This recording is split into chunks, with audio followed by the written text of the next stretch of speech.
Dear student, আমরা রয়েছি মুক্ত শিক্ষা কেন্দ্র তেলিপুকুর পূর্ব বর্ধমান শিক্ষা প্রতিষ্ঠানে।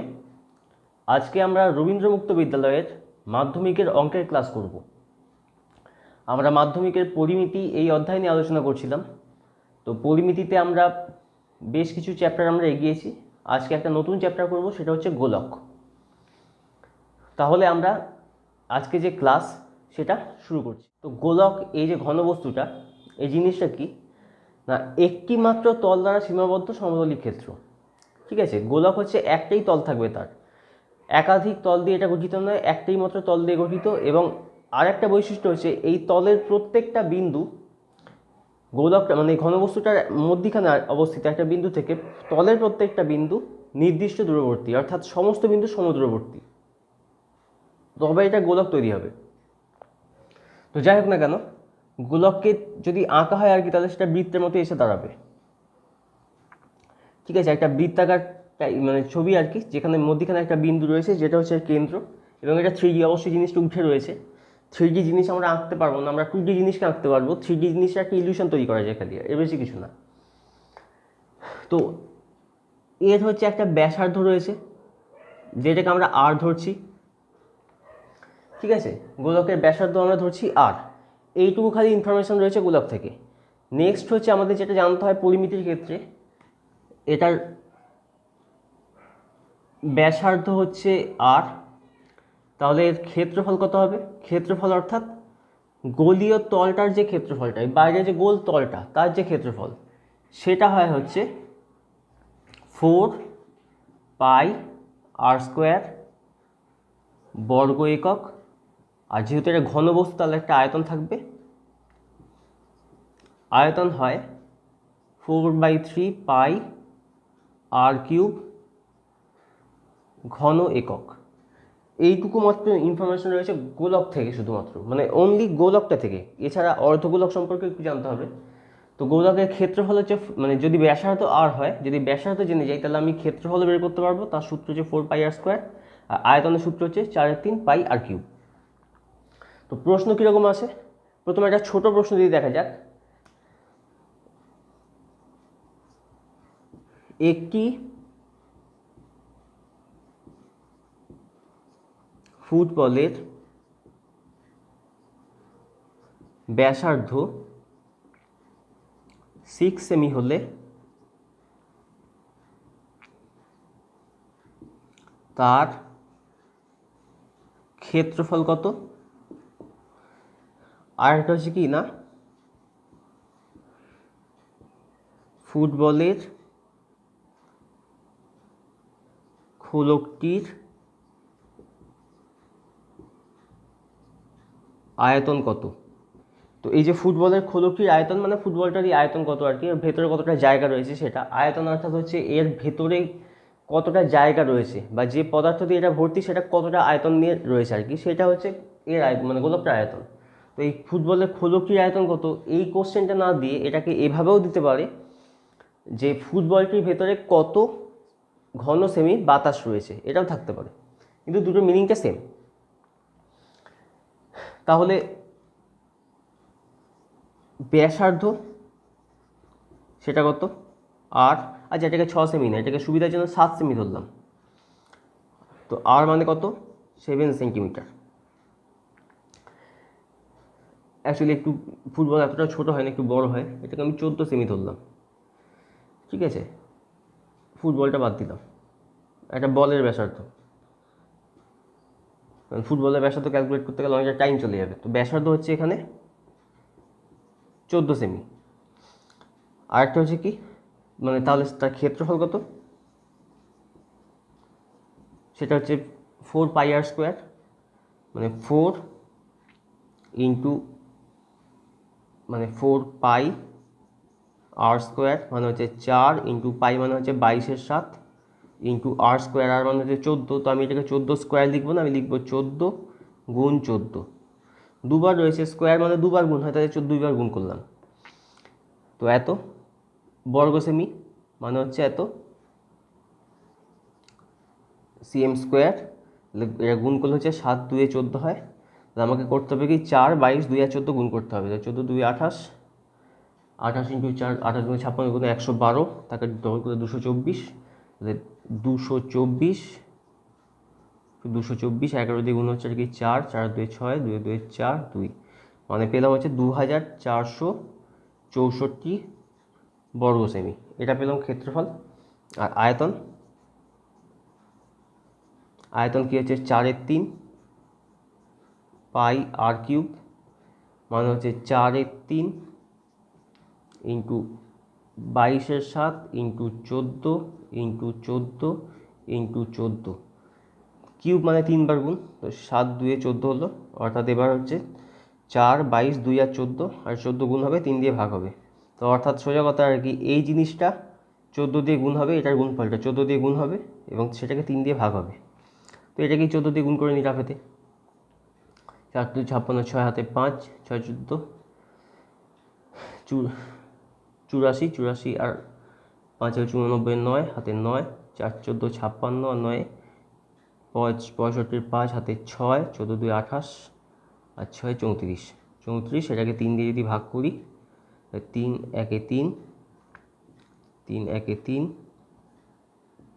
3 5 15,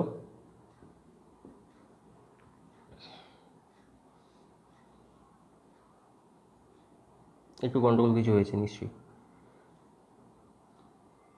4 14 56, 6 হাতে 5, 6 14 84, 84 বা 94, 9 হাতে 8,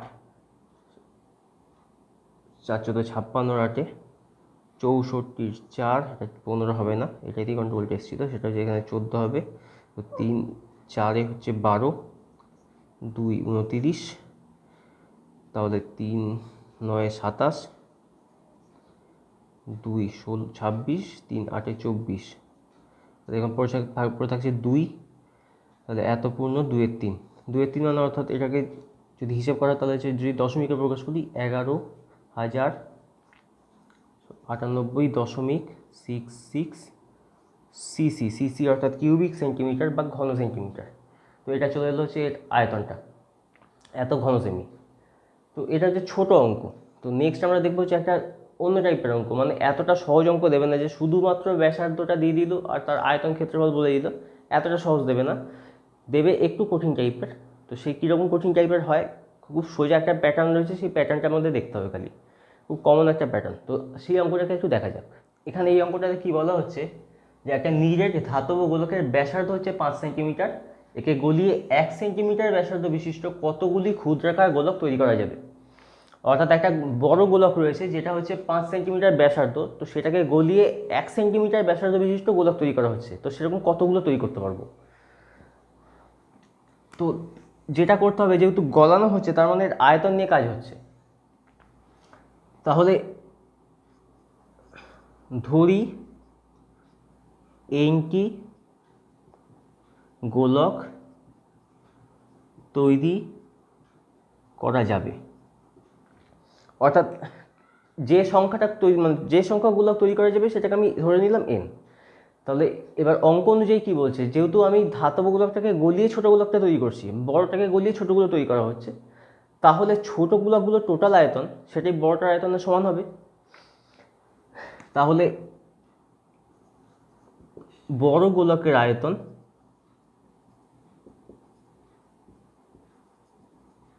সেটা হচ্ছে কি 4/3 পাই দিয়ে তার ব্যাসার্ধ কিউব মানে 5-এর কিউব ইন্টু 5-এর কিউব হলো।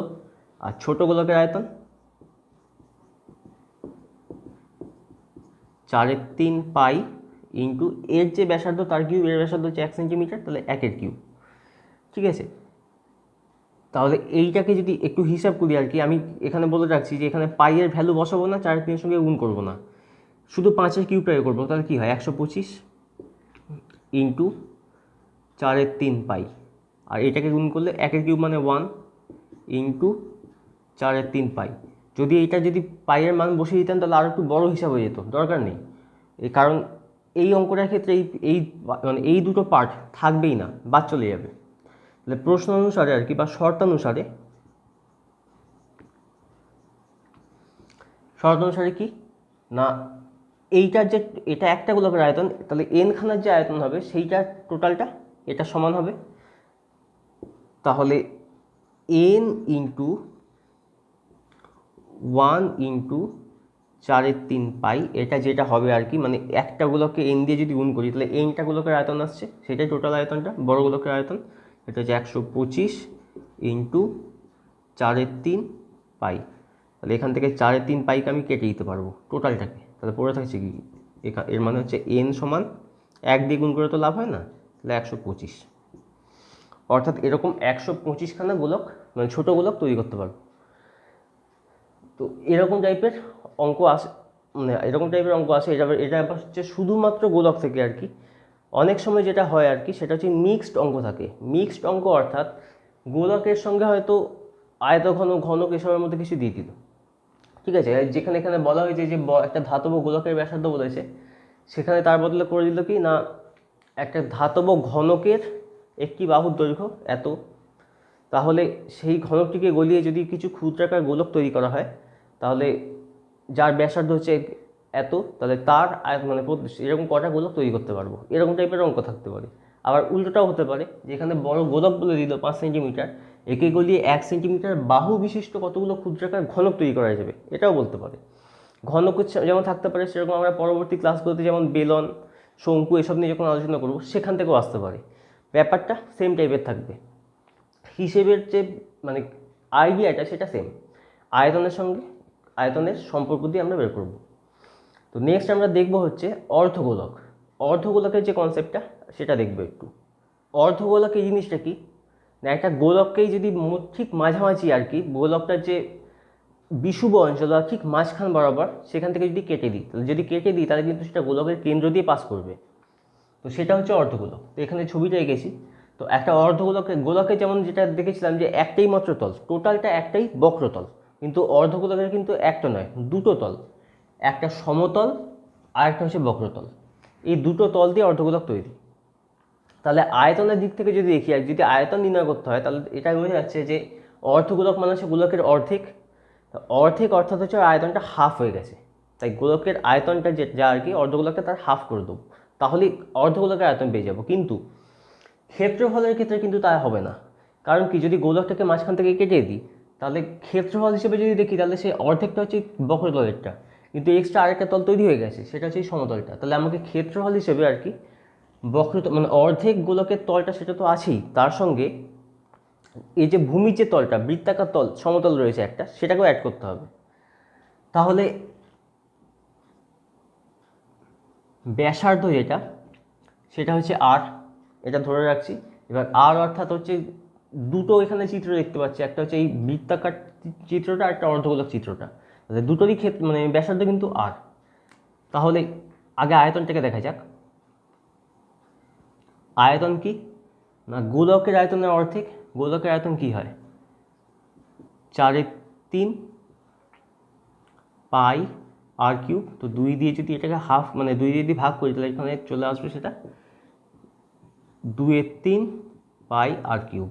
গোলকের ক্ষেত্রে যেটা ছিল 4/3, অর্ধগোলকে সেটা হচ্ছে 2/3। আর যদি ক্ষেত্রফল দেখি, টোটাল ক্ষেত্রফল হচ্ছে বক্রতলের ক্ষেত্রফল প্লাস সমতলের অর্থাৎ বৃত্তাকার তলের ক্ষেত্রফল। তাহলে বক্রতলের ক্ষেত্রফল কি না, সেটা হচ্ছে গোলকটার ক্ষেত্রফলের অর্ধেক। তো গোলকের ক্ষেত্রফল কি হয়, 4 মানে 4 পাই আর স্কোয়ার। আর মানে সমতলটার ক্ষেত্রফল কী হচ্ছে, বৃত্তের ক্ষেত্রফল। বৃত্তের ক্ষেত্রফল কী হয়, পাই আর স্কোয়ার। তাই টোটাল যেটা হলো সেটা হচ্ছে 2 পাই আর স্কোয়ার প্লাস পাই আর স্কোয়ার, মানে 3 পাই আর স্কোয়ার। তাহলে সেক্ষেত্রে যা বোঝা গেল কি না, গোলকের ক্ষেত্রফল যেটা হয় 4 পাই আর স্কোয়ার, অর্ধগোলকের সেটা হয়ে যায় 3 পাই আর স্কোয়ার। মানে জেনারেলি সবাই যেটা ভুল করে ফেলে আর কি, অনেক সময় ফর্মুলা মাথায় থাকে না, তখন পরীক্ষায় গিয়ে একটা ভুল করে ফেলে। সেটা হচ্ছে যেহেতু যখন ক্ষেত্রফল বলে তখন গোলকের ক্ষেত্রফলে অর্ধেক করে দেয়। তো সেটা ঠিক নয়, সেটা ভুল। খেয়াল রাখতে হবে, গোলকের ক্ষেত্রফলে অর্ধেক 2 পাই আর স্কোয়ার হয় বটে, কিন্তু যখন অর্ধগোলক যখন হবে, তখন এই ভূমির ক্ষেত্রফলটাও অ্যাড হবে, দিয়ে সেটা 3 পাই আর স্কোয়ার হয়ে যাবে। তো এটা ছিল হচ্ছে অর্ধগোলক সংক্রান্ত। এবার অর্ধগোলক সংক্রান্ত একটা উদাহরণ আমরা দেখব। তো এই উদাহরণটা যেটা আর কি, সেটাতে কি বলা হচ্ছে, একটা 16 সেন্টিমিটার ব্যাসার্ধ বিশিষ্ট নিরেট অর্ধগোলককে গলিয়ে 4টে নিরেট গোলক তৈরি করা হলো। তাহলে প্রত্যেকটা গোলকের ব্যাসার্ধ কত, অর্থাৎ সে গোলক মানে গোলকের যে অঙ্কটা যেটা করলাম সেম টাইপের অঙ্ক, খালি এখানে অর্ধগোলককে গলিয়ে গোলক তৈরি করা হয়েছে। তাহলে ধরি গোলকের ব্যাসার্ধ সমান আর, এটা ধরে রাখলাম। তাহলে প্রশ্ন কি বলছে, অর্ধগোলকের যে আয়তন সেটা সমান এই 4টে গোলকের টোটাল আয়তন। অর্ধগোলকের আয়তন কত,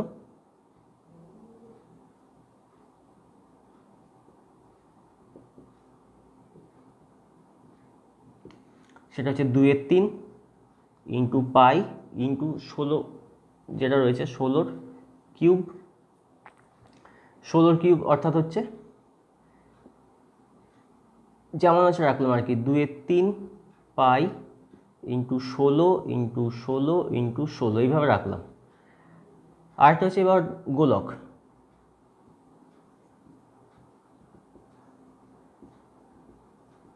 গোলকের আয়তন হচ্ছে কত না, যেহেতু এটা গোলক তার মানে এটা যে 4/3 পাই আর কিউব। প্রশ্ন কি বলছে, একে যদি আমি 4 দিয়ে গুণ করি, 4 ইন্টু 4/3 পাই আর কিউব, তাহলে সেটা টোটালটা হয় হচ্ছে 2/3 into 2/3 pi into 16 into 16 into 16। তাহলে এখান থেকে 3 কাটলো, পাই কাটলো। এবার যদি বাকিটা দেখি, তার মানে এটা হচ্ছে আর কিউব, এটা মানে হচ্ছে 2 ইন্টু 16 ইন্টু 16 ইন্টু 16, পুরোটা বাই 4 আর 4 দুটো রয়েছে, 4 গুণ 4, 4 4 16 হয়, এই 4 এই 4 কাটলো, তাহলে পড়ে রইল হচ্ছে 2 ইন্টু 16 ইন্টু 16। তো এবার তাহলে আর কত হবে, এদের ঘন, এদেরকে কীভাবে কী করবো না, এদেরকে একটা বিশেষ আকারে প্রকাশ করব। ঠিক আছে, কীভাবে, 16 মানে হচ্ছে 2 টু দি পাওয়ার 4, তাহলে দুটো 16 মানে তাহলে কী হবে 2 টু দি পাওয়ার 4 প্লাস 4, আর এখানে কটা 2 আছে, একটাই, তাহলে প্লাস 1, এটা এলো 2 টু দি পাওয়ার 4 আর 4 8 আর 9, 2 to the power 9, 2 to the power 9 অর্থাৎ হচ্ছে 2 এর কিউব তার কিউব, সূচকের নিয়ম টোটালটা, তাহলে এটা হচ্ছে 2 এর কিউবের কিউব, তার মানে হচ্ছে আর কিউব মানে হচ্ছে 2 এর কিউবের কিউব, তার মানে আর সমান হচ্ছে 2 এর কিউব মানে হচ্ছে 8, অর্থাৎ এদের যে মানে প্রত্যেকটা গোলকের যে ব্যাসার্ধ সেটা হবে হচ্ছে 8 সেন্টিমিটার। তো এইভাবে অঙ্কগুলো আসবে, অঙ্কগুলো মানে খুব কঠিন অঙ্ক নয়, সোজা একটু বুদ্ধি খাটিয়ে চলে আসবে, আইডিয়া সেম। আর হ্যাঁ, ক্যালকুলেশনটা একটু লাগবে, ক্যালকুলেশন ছাড়া কিন্তু অঙ্কগুলো হবে না। পরিমিতির অঙ্কর মেইন হচ্ছে ক্যালকুলেশন, সূত্র জায়গাটা যেমন সোজার জায়গা, সেরকম ক্যালকুলেশনটা জটিল দিয়ে দেয়, ক্যালকুলেশনটা দিয়ে টাইম খেয়ে নেয়, সহজ কথায় ক্যালকুলেশন দিয়ে টাইম খেয়ে নেয়, একটু ব্রেনটাকে পাজল করবে। সেই জন্য এই যে গুণগুলো আর কি, সূচকের যে নিয়মগুলো, সূচকের নিয়ম যদি খুব ভালোভাবে জানা থাকে তো মানে এই অঙ্কগুলো সহজে চলে আসবে। আর যদি গুণ ভাগগুলো যদি একটু মানে সংখ্যাকে যদি একটু চেনা যায় যে কোন সংখ্যা কী দিয়ে বিভাজ্য, তাহলে অঙ্কগুলো সহজ হবে। তো যাই হোক না কেন, আজকের যে ক্লাসটা সেটা এখানেই শেষ করছি।